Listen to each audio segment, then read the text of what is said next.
தலைப்பு செய்திகள். கண்ணீர் கடலில் முள்ளிவாய்க்கால் 17ஆம் ஆண்டு நினைவேந்தல். இலங்கை விவகாரத்தில் ஐநா சபை நினைத்தால் மட்டுமே தீர்வு காண முடியும். கொழும்பில் நினைவேந்தலில் ஈடுபட்டவர்களை தாக்க முயன்ற தரப்பால் பரபரப்பு. கடும் மின்னல் தாக்கம் குறித்து எச்சரிக்கை.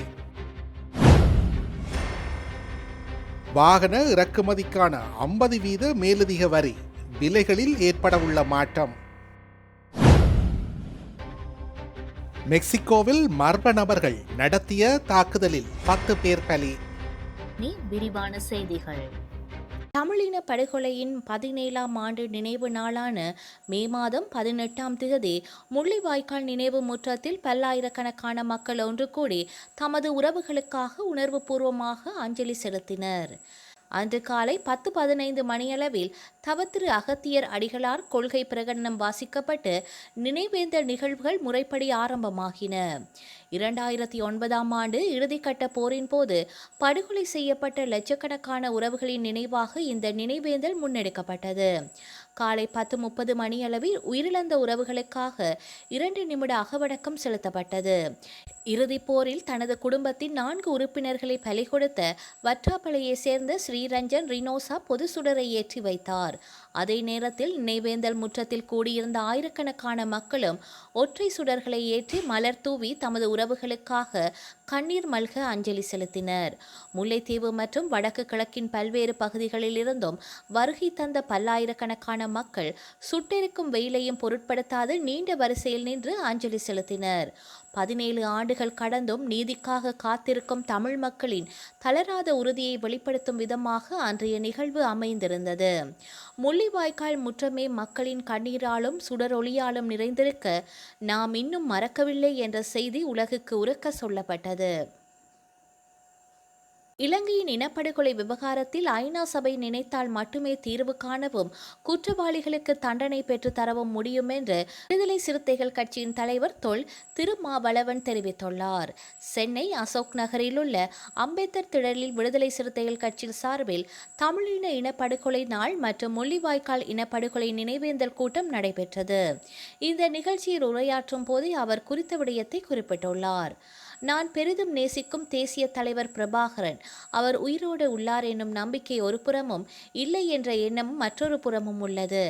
அவருடன் 2 முறை 1 மணி நேரத்திற்கும் மேலாக உரையாடும் வாய்ப்பு எனக்கு கிடைத்துள்ளது.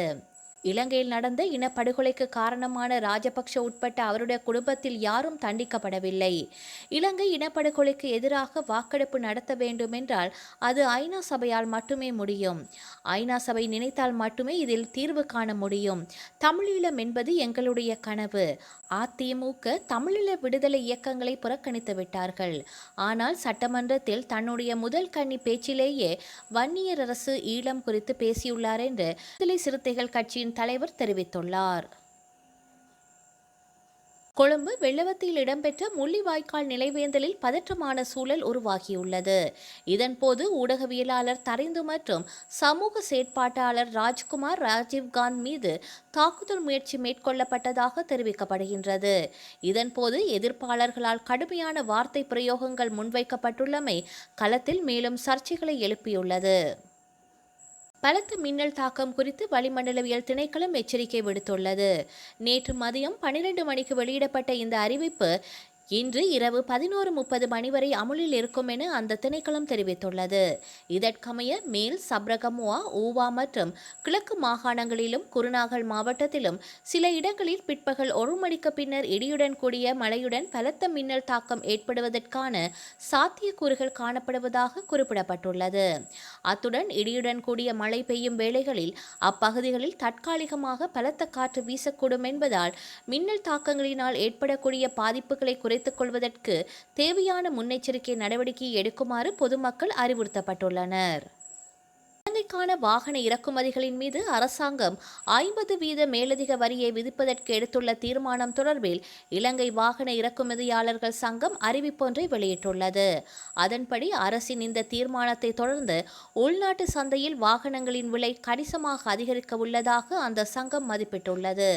புதிய மேலதிக வரி, சர்வதேச நாணய மாற்று வீத உயர்வு மற்றும் ஏற்கனவே உள்ள வரிகள் ஆகியவற்றின் கூட்டுத்தாக்கம் காரணமாக வாகனங்களின் வகைகளுக்கு ஏற்ப அவற்றின் விலைகள் 1.5 மில்லியன் ரூபாய் முதல் 2.5 மில்லியன் ரூபாய் வரை அதிகரிக்கக்கூடும் என அச்சங்கம் எச்சரித்துள்ளது.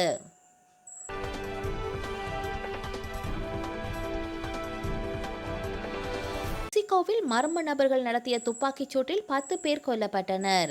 மெக்சிகோவின் பியூலா மாகாணத்தில் உள்ள டிபியூசிங்கோ நகரில் உள்ள வீட்டுக்குள் புகுந்த அடையாளம் தெரியாத நபர்கள் சிலர் திடீரென துப்பாக்கிச்சூடு நடத்தியுள்ளனர். இதில் 6 ஆண்கள், 3 பெண்கள் மற்றும் 1 குழந்தை என மொத்தம் 10 பேர் சம்பவ இடத்திலேயே இரத்த வெள்ளத்தில் உயிரிழந்தனர். அவர்களில் 6 ஒரே குடும்பத்தை சேர்ந்தவர்களாவர். இந்த தாக்குதலின் பின்னணியில் உள்ளவர்கள் குறித்து விசாரணை நடைபெற்று வருகின்றது. மத்திய மெக்சிகோ பகுதிகளில் போதைப்பொருள் கடத்தல் கும்பல்களுக்கு இடையேயான மோதல்கள் தற்போது அதிகரித்துள்ளன. கடந்த பிப்ரவரி மாதம் ஹுட்டெய்லர் எல் கிரோண்டா பகுதியில் 6 பேர் சுட்டுக் கொல்லப்பட்டனர். சில தினங்களுக்கு முன் மெக்சிகோவில் புகழ்பெற்ற வரலாற்று சிறப்புமிக்க தியோதிகான் வாகான் பிரமிடுகள் ஒன்றின் உச்சியில் ஏறிய ஆயுதமேந்திய நபரொருவர் அங்கிருந்த சுற்றுலா பயணிகள் மீது திடீரென துப்பாக்கிச்சூடு நடத்தினார். இதில் கனடாவை சேர்ந்த ஒருவர் உயிரிழந்தார் மற்றும் 13 பேர் வரை காயமடைந்தனர். பின்னர் அந்த நபர் தன்னைத்தானே சுட்டுக்கொண்டு தற்கொலை செய்து கொண்டமை குறிப்பிடத்தக்கது. அமெரிக்க சுதந்திரத்தின் 250வது ஆண்டு நிறைவை குறிக்கும் வகையில் பல்வேறு மாநிலங்களில் கடற்படை மற்றும் விமானப்படை கண்காட்சிகள் நடைபெற்று வருகின்றன. இந்நிலையில் மேற்கு இடோவில் உள்ள மவுண்டன் ஹோம் விமானப்படை தளத்தில் விமான சாகச நிகழ்ச்சி நடைபெற்றது. இந்த விமான சாகச நிகழ்ச்சியின் போது 2 கடற்படை விமானங்கள் ஒன்றையொன்று மோதிக்கொண்டன. பொய்சிக்கு தெற்கே சுமார் 80 கிலோமீட்டர் தொலைவில் உள்ள தளத்திற்கு அருகே விமானம் தரையை நோக்கி வேகமாக விழுந்தன. அப்போது வானத்தில் 4 பாராசூட்கள் திறக்கப்பட்டு விமானிகள் 4 உயிர் தப்பினர். விபத்து ஏற்பட்டதை தொடர்ந்து விமான கண்காட்சியின் எஞ்சிய நிகழ்ச்சிகள் அனைத்தும் ரத்து செய்யப்பட்டன. இந்த விபத்தில் வாஷிங்டனின் பிட்பே தீவில் உள்ள எலக்ட்ரானிக் அட்டாக் குவார்ட்டர்ஸ் 129 சேர்ந்த 2 அமெரிக்க கடற்படை EA-18G கிரவுலர் விமானங்கள் சம்பந்தப்பட்டிருந்தன என்று அமெரிக்க பசிபிக் கடற்படையின் கடற்படை விமான படைகளின் செய்தி தொடர்பாளர் அமாலியா ஒமாயம் இதனை தெரிவித்துள்ளார்.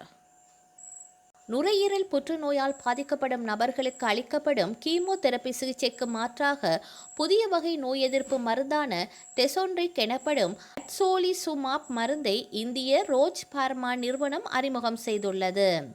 இந்த மருந்து பொதுவாக தொடைப்பகுதிக்கும் தோலுக்கும் அடியில் நேராக செலுத்தப்படுகின்றது. இந்த மருந்து செலுத்துவதற்கு 7 நிமிடங்கள் மட்டுமே ஆகும்.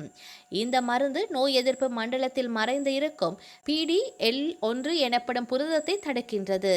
இதன் மூலம் உடலில் உள்ள நோய் எதிர்ப்பு செல்கள் புற்றுநோய் செல்களை திறன்பட அடையாளம் கண்டு தாக்கி அழிக்க உதவுகின்றது. ஒரு டோஸ் மருந்தின் விலை ரூபாய் 3.7 லட்சம் எனவும் மேலும் புற்றுநோய் சிகிச்சையின் போது 6 டோஸ்கள் வரை தேவைப்படலாம் என்றும் கூறப்படுகின்றது. புதிய முறை சிகிச்சை நோயாளிகள் மற்றும் மருத்துவமனையின் சுமையை குறைக்கும். இருப்பினும் இந்த சிகிச்சையின் மிக அதிக விலை பாமர மக்களிடையே கவலையை ஏற்படுத்தியுள்ளது. வரலாற்றில் இன்று